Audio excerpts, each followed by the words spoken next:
Primeiramente, eu queria pedir desculpas porque eu queria ter gravado um vídeo em janeiro, um em fevereiro e um em março sobre os idos do mês, mas eu não consegui, eu me enrolei inteira, eu não consegui gravar. Enfim, ficou uma bagunça, então eu peço desculpas. Mas eu consegui listar aqui tudo que eu li no mês e eu vim trazer pra vocês aqui pra gente ir conversando sobre, eu ir mostrando, dando minhas opiniões sobre os livros do mês aqui com vocês. Bom, a primeira leitura que eu fiz foi A Guerra da Papoula. Ela é uma fantasia que eu dei 5 estrelas, já junto de cara isso, porque ela é, perfeita. É a história sobre uma menina chamada Rin. Essa menina, ela é uma órfã de guerra, que é dada por uma família, como adotiva, assim. Mas essa família prometeu essa menina pra um cara super mais velho, em casamento, e ela não quer esse destino pra ela, e a única forma que ela vê de não ir pra casa desse cara é ela fazendo uma prova pra passar num colégio, tipo, meio que militar, assim. Pra ela passar nessa prova, ela pede ajuda de um sensei lá, que é tipo um cara que era ex-professor e mora na mesma vila que ela. Se esforça muito, ela passa dias e dias e dias estudando sem dormir, e ela deixa a cera da vela cair no braço dela pra ela sentir dor e acordar e não dormir enquanto estuda, pra vocês terem uma noção. E assim, gente, a história é escrita de uma forma muito boa, muito boa. Me lembrou um pouco Harry Potter, não a escrita em si, mas a forma que vai passando entre os acontecimentos, tanto dela quanto dos lugares, assim, a gente consegue visualizar tudo, assim, sabe? Me deu essa visão de Harry Potter. Pode ser porque é uma das fantasias que eu mais tenho, assim, na minha cabeça, imprimida de tantas vezes que eu li, pode ser, mas enfim. É uma história também um pouco inspirada na guerra da China com a Coreia e com o Japão, se eu não me engano. Acho que é Japão, China e Coreia, na verdade, né? A Coreia tem um pedacinho só, eu acho. Enfim, não sei certinho. E o que mais me impressionou é que essa história, A Guerra da Papoula, é uma das primeiras, se não o primeiro livro dessa autora, que eu vou deixar aqui na tela o nome dela, porque eu não sei falar o nome dela. O que é mais surpreendente ainda pra mim, porque a história é muito bem feita. Eu gostei muito. Eu já coloquei o segundo livro, que é A República do Dragão. É o nome do segundo livro. Já coloquei ali pra ler agora em março, porque eu tô muito ansiosa pra terminar essa série, porque essa trilogia parece ser muito boa. O primeiro livro é muito bom, eu gostei muito. O segundo livro que eu li foi, na verdade, um mangá que chama A Menina do Outro Lado. Basicamente, esse mangá fala sobre uma menina que vive num mundo onde é dividido por o lado sombrio e o lado com luz, basicamente, sabe? E aí o sensei dela, que é um cara que ele é todo escuro de sombra, assim, sabe? Tipo, ele não é uma pessoa, um ser humano normal, protege ela porque ela vive no mundo das sombras, é uma pessoa da luz, assim, basicamente, sabe? E aí o primeiro volume que eu li, eu não li a saga inteira, tá? Não li a série inteira de livros, eu li só o primeiro volume. Ele fala sobre essa visão de mundos e sobre o pessoal do mundo da luz lá tá indo pro lado das sombras e acabam vendo a menina, mas eles acham meio que impossível ela conseguir viver sozinha ali sem uma pessoa de luz no mundo das sombras. Tipo, eles acham impossível, tipo, ninguém ter pegado ela, porque se alguém toca na menina, ela vira uma criatura do mundo das sombras também, basicamente. E eles querem meio que ela, porque eles acham que é algum tipo de feitiço ou algo do tipo, assim, sabe? Eu achei interessante, mas não foi uma história que me prendeu muito. Apesar dos gráficos, apesar da arte ser bem bonita, e isso prende você bastante na história, eu achei ela sem muito um gancho pro segundo livro, sabe? Pro segundo mangá. Eu não fiquei interessada em ler os próximos volumes com tanto desespero, igual eu tô tendo com A República do Dragão, né? A continuação de Guerra da Papoula.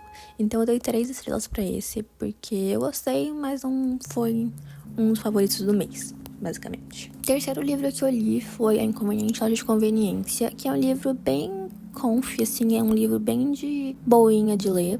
E me passou a mesma vibe de Amêndoas, que eu trouxe aqui pro canal, que é uma leitura, assim, bem de boas pra ler. Não tem muita reviravolta igual Amêndoas, mas é uma leitura bem bonitinha, assim, porque é sobre uma senhora que perde uma bolsinha de dinheiro no metrô e acaba que quem acha essa bolsinha é um morador de rua.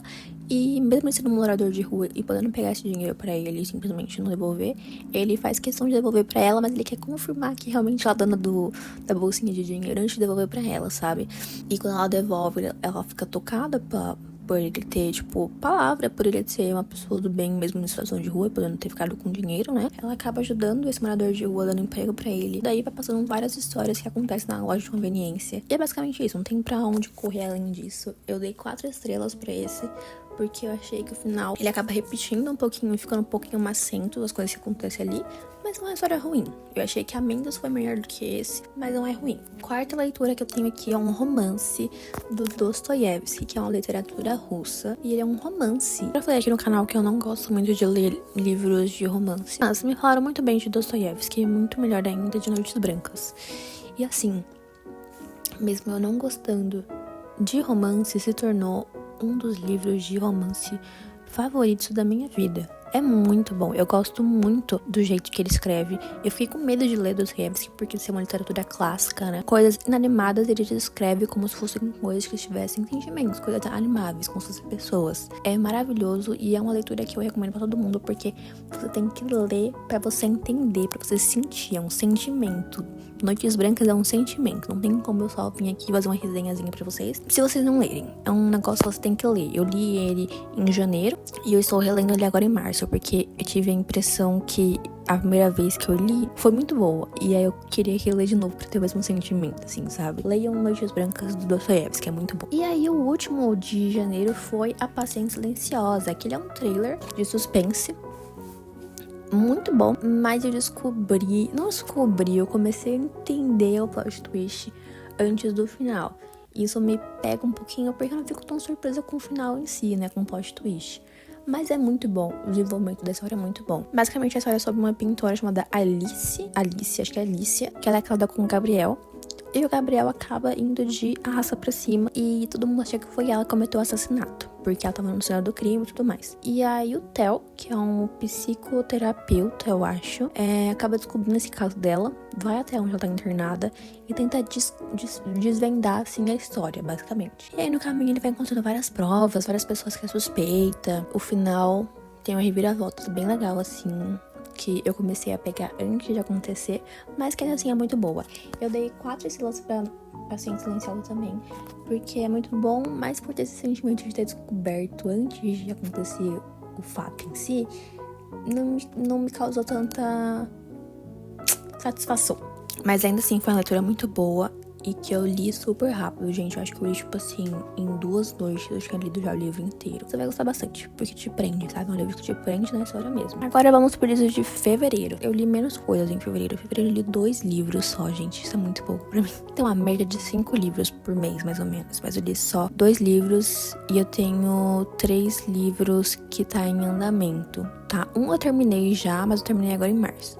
Mas enfim, vamos começar pela lista de fevereiro. Em fevereiro eu li Estou Feliz que Minha Mãe Morreu, da Janet McCurry. Ela é a atriz que fez a iCarly, mas ela não gosta de ser lembrada assim, como a atriz de iCarly, como a Sam de iCarly, né? É um livro que fala basicamente sobre a vida dela antes da fama e até agora, esses anos pra trás, assim, antes dela publicar o livro. E é basicamente a vida dela com a mãe dela, como ela lidou com a mãe dela sendo narcisista e tendo câncer. Como ela lidou com a fama que ela recebeu por um trabalho que ela não realmente queria ter. Sobre problemas de alimentação e sobre o luto após a morte da mãe dela. Não tô dando spoiler de nada que aconteceu no livro, tá? Isso é bem por cima. Mais uma coisa que me fez... eu dei 4 estrelas pra esse livro, porque ele é quase um 5 estrelas. Eu quase dei 5 estrelas pra esse livro, mas uma coisa que me pegou muito é que nesse livro ele tem bastante cenas de... esse livro ele tem bastante cenas da Janet tendo problemas com bulimia e quase anorexia. E ela mostrando os costumes e os hábitos que ela fazia pra continuar sendo magra. E eu achei isso um pouco sensível pela forma que ela descreveu. Eu sei que é uma forma bem crua, como ela descreveu no livro, porque é realmente como que ela viveu. Mas eu senti falta de um aviso sobre isso no livro, sabe? Porque é um assunto muito sensível pra muita gente. E o jeito que ela expõe a situação pode ser gatilho, sabe? Mesmo eu que não tenho problemas diretamente com alimentação igual ela pra ter tipo bulimia ou algo assim do tipo, me senti desconfortável lendo, então eu fiquei pensando uma pessoa que pode pegar a indicação desse livro por ser bom aí na internet e descobrir sobre essas questões no livro, sabe? Tipo, é um gatilho muito grande pra não ser comentado. Então, se você tem problema com esse tipo de assunto, eu recomendaria que você não lesse, porque é um livro muito bom, mas que essa temática vai ser desenvolvida e vai voltar à tona várias vezes no livro. Então, eu não acho que só porque o livro é bom tem que ser lido se ele vai te fazer mal, sabe? Então, se você tem algum tipo de problema com esse assunto específico, eu recomendaria outra leitura pra você e não essa. E o segundo livro que eu li também em fevereiro, na verdade, foi uma releitura, que foi A Revolução dos Bichos. Eu já tinha lido esse livro na época de escola, quando eu era pequena, mas eu tinha uma noção muito por cima sobre o que se tratava, assim. Eu lembrava que era sobre uns bichinhos que estavam conversando, um porquinho que morreu, e só. E aí eu peguei pra reler, eu reli ele em um plantão. É um livro muito bem construído, eu gosto muito da escrita do George Orwell, acho que assim fala sobre o nome dele. É muito fácil de ler. E me trouxe aquela nostalgia de criança, assim, né, de adolescente, lendo livros diferentes, porque eu lia muita fantasia, e eu acho que esse foi um dos primeiros livros que eu li que não foram fantasia, assim, por si só, né, que eu comecei a experimentar outras coisas e comecei a sair, assim, do ramo da fantasia mesmo. Porque eu lia muito Percy Jackson, Harry Potter, Jogos Vorazes, essas coisas, assim, né. Eu dei 4 estrelas porque eu acho um livro sensacional, mas é um livro muito bom e foi uma leitura muito boa que me trouxe essa sensação de nostalgia de novo. Eu vou deixar pra fazer um vídeo separado só com os livros de março em abril, mas eu estou com A Garota do Lago, 1984 e Suicidas, do Rafael Montes, na lista. A Garota do Outro Lado, eu lembro de ter comprado ele em 2023, no começo do ano. E eu li, tipo, sei lá, acho que uns 5 capítulos só e não consegui terminar. E desde então, até começo de 2024, eu não tinha lido nenhum livro. Eu fiquei quase 1 ano e meio sem ler nada, porque eu não conseguia, eu não tinha tempo pra ler, gente. Por mais que eu quisesse, eu não tinha tempo, eu não conseguia. A rotina que eu tava antes era muito exaustiva, eu não conseguia ter tempo pra nada, nem pra pegar um livro pra ler. E esse livro ficou muito marcado nesse sentido pra mim, sabe? De ser onde eu parei de ler. Eu parei de consumir leitura a partir desse livro. E aí eu fiquei com vontade de reler, de continuar lendo ele, porque foi onde eu parei. Eu voltei a ler alguns antes de pegar ele pra ler, né? Que eu mostrei aqui pra vocês a leitura de janeiro e fevereiro, que eu li alguns a dezembro também. Mas me trouxe mais o sentimento de ter que voltar a ler, porque foi onde eu parei. Enfim, eu sei que a história é meio controversa. Algumas pessoas falam que é bom, algumas pessoas falam que não. Eu tô em mente que ele é a mesma vibe de A Paciente Silenciosa, porque ele também é um mistériozinho de uma menina que faz faculdade e encontraram ela sem vida no quarto dela, no apartamento dela, alguma coisa assim. Eu não peguei ele pra ler ainda, mas ele tá na minha listinha de lidos agora de março pra eu começar a ler. Assim como Suicidas, do Rafael Montes. Quando eu li Jantar Secreto, eu gostei muito. Eu gostei muito, muito, muito, muito, muito, muito mesmo. E me falaram que Suicidas era melhor ainda. Que Suicidas, se eu não me engano, é um grupo de amigos que tem um caso pra ser investigada, porque todo mundo foi de arrasta pra cima também. E eu gosto muito dos plot twists de Rafael Montes. Então, e eu tava me segurando pra ler esse livro antes, eu acabei que eu vou ler agora em março. Outro livro também que eu vou ler agora em março, que na verdade eu já estou lendo, mas não quero comentar muito sobre ele pra eu fazer um vídeo certinho no mês de março, né? É 1984. Ele é um livro sobre uma distopia numa sociedade totalitarista, assim, basicamente, de um grande irmão, onde as pessoas acreditam em coisas que nem elas concordam. Então, uma imagem famosa, né, desse livro, que é 2 mais 2 igual a 5, sabe? Essa é a vibe do livro. Essas são as 3 leituras que eu já tenho planejada pra esse mês. Mas eu aceito indicações de vocês também. Assim como a Guerra da Papoula não tinha livro físico, eu li ele pelo Kindle. Se vocês tiverem mais alguma indicação, eu agradeço. Eu vi no último vídeo que eu fiz também, as pessoas me alertaram que O Príncipe Cruel tem continuações, né, que eu achei que não tinha, e tem, porque eu achei que o livro muito fininho, e me falaram que tem mais livros depois daquele, então obrigada pra quem falou nos comentários. Enfim, gente, é basicamente esses livros de janeiro e fevereiro, e os em andamento em março, que eu vou fazer um vídeo separado só pra eles depois. Mas é isso, espero que vocês tenham gostado, peço desculpas novamente por não ter feito janeiro e fevereiro certinho que eu queria fazer, e é isso, até o próximo vídeo.